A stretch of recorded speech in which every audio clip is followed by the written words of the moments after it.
If I open my CSS folder and we go to style.css, there is something called margins that allow us to add some spacing. So let's imagine within our H1 element, I want to provide some margin left. Now I could add it right here and that would be fine. And you know what? Some developers do prefer that. In my case, I've found that it's not best for me. I prefer to have each property on its own line. It's easier for my eyes to absorb, but you can decide for yourself. Anyhow, so let's say I want to provide some margin left. And let's say we want to do 50, and there is a unit of measurement that's very common for websites, and that's called pixels. You will quickly become acquainted with them, but there are some other options as well, such as percentages and ems. For now, we will stick with pixels. Notice again, my property name is margin left, then a colon, then the value is 50 px, and then we end it with a semicolon. Let's come back and load the page. And now can you see that we've added some spacing? We've added a bit of margin on the left side of the heading 1 tag. But now, if we want some room all around, notice this right here is up against the edge. It sounds like we need to add some to that as well. Let's come back to HTML. And it seems that with the paragraph tag, we should add the same thing. So now I'm going to reference all paragraph elements, and then I'm going to type the exact same thing. Now if we load the page, this one is working, but again, the image element isn't working either. And this is starting to get really sloppy once again. How can we clean this up? Well, there's a couple options. One, we can simply group these together.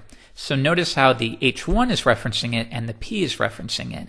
We can specify multiple elements by using a comma within our selector.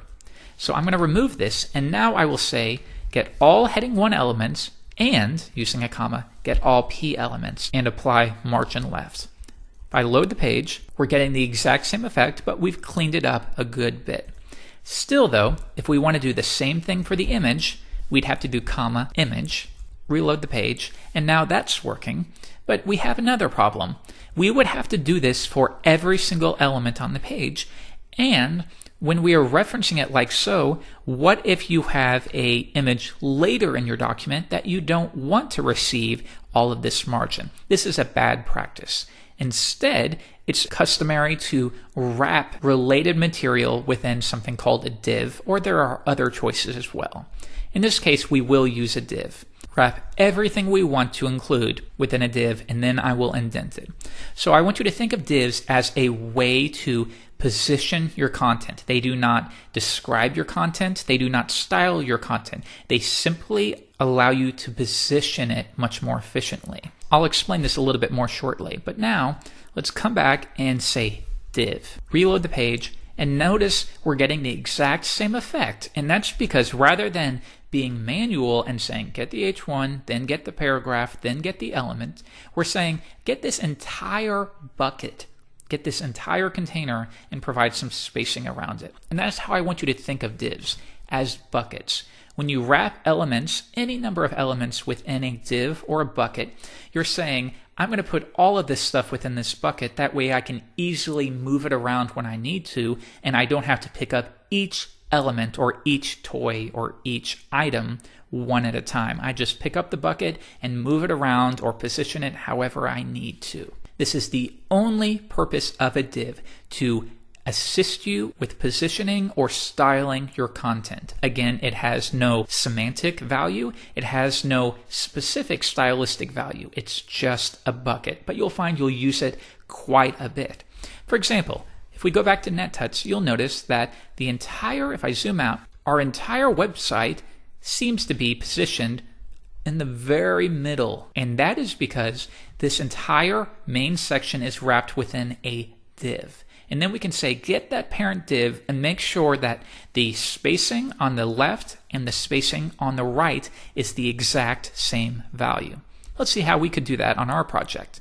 We have a wrapping div, and now again, I'm going to be very generalized. Remember, when I say this, I'm not saying get just this first div. You are saying select every single div on the page. You'll get to the point where you need to be more specific, but for now, we don't need to. Now, if I set margin to auto, we're telling the browser to automatically determine what the margins should be. Next, I'm going to specify a width for our div. So I'm going to say a width of 500 pixels. Now, let's see what that does. If I load the page, notice it moved it to the middle. So this might be a little more understandable if we first add a background color of red. Now, you can see that we've created a bucket or a container that's 500 pixels high. The height, because it has not been explicitly stated here, will be determined by the height of all of the content within the bucket. Now, when we add margin, auto, we are saying, I want you to make the margin left and the margin right of this div identical, the exact same width. And the only way that's possible is if this is perfectly centered on the page. That way, the spacing on the left will be 400 pixels or so, and the spacing on the right will have to be the exact same value. I'll refresh, and now we are getting the same effect, and this is something you'll do quite often when building maybe your first website, is you will create a wrapping container, and then you will center it on the page. So already, we're getting the glimpse of how you would build an actual website. Good job. Once again though, within this div, we had a new section, and we'll give this a heading to My New Section. Remember, you would only wrap this new section within a div if you had a reason to. Just don't do it by default, always adding divs. This is what's known as divitis. Too many divs when you don't need to. We're going to accept that we need it for this case. Well, now watch what happens. Refresh, and now we are styling every div. You can see this more clearly if I were to say text align, get the text and align it to the center. Refresh, notice it's being applied to this as well. So if you want to only reference a parent div, we need a way to identify it, and you'll learn that in the next episode.